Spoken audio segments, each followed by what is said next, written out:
Hi all, today we are going to see about a new course which is data structures belonging to the 23 regulation of SNS College of Technology.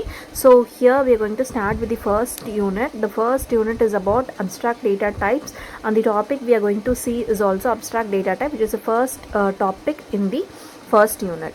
So data type. Data type specify the type of data structure.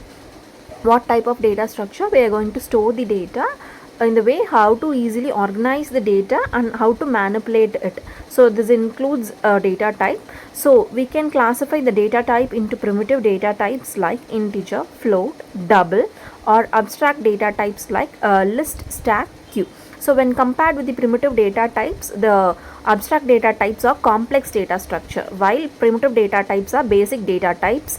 So abstract data type is a concept or a model of a data type. It does not specify how data will be organized in memory and what algorithm will be used for implementing the operation. So it is called abstract because it gives an implementation that is an independent view. So understanding the abstract data type. So an abstract data type in data structures is a data type whose behavior is defined with the help of some attributes and some functions. So generally we write these attributes and functions inside a class or a structure to use an object of the class to use that particular abstract data type. In other words, how can we say as an ADT provides only the interface to which the data structure must either or follow. So the interface does not give specific details about what should be implemented or what programming languages it is to be implemented. So in every programming languages, ADTs are implemented using different methods and different logic. So abstract data type model structure. So this is the model structure of the abstract data types. It is going to have private functions, encapsulation operation, public functions, data structures, and abstraction. So what is public function is, so the ADT model also going to contain the data structure being used in a program. So here at first encapsulation is performed, that is all the data is wrapped in a single unit, that is ADT. Afterwards abstraction is performed, that is showing the operations that can be performed on data structure and also showcasing the data structure being used in a program. So this is about the ADT model structure. So what is private function is, it is internal operations which is not exposed to the public. So what do you mean by public function is, they are the external operation which is accessible to the user.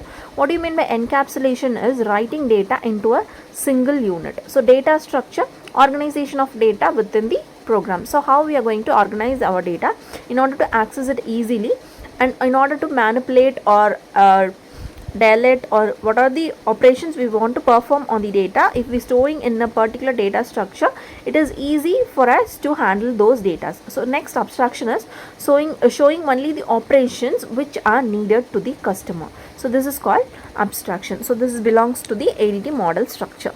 So there are three main types of abstract data types. One is list ADT, the other one is queue ADT, and the third one is stack ADT. So now let's see about list ADT structure.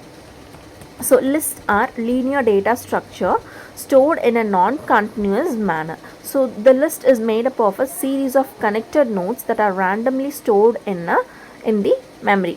Here each node consists of two parts. The first part is the data and the second part contains the pointer to the address of the next node. The first node of the linked list is called head and it acts like a access point. So here we are going to see about the head node and the tail node. The list is going to contain head node and the tail node.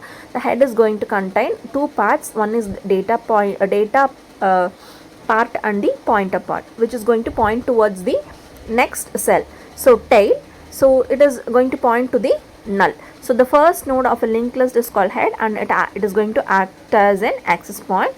The head pointer points to the first element of the linked list.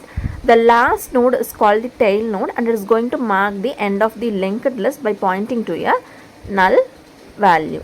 So this is about the list ADT structure, and this is one of the ADT structure which we are going to implement in the abstract data type. So let's see about the queue data structure and stack data structure in the further videos. So with the ADT list ADT components also will be shared in the next video. Thank you.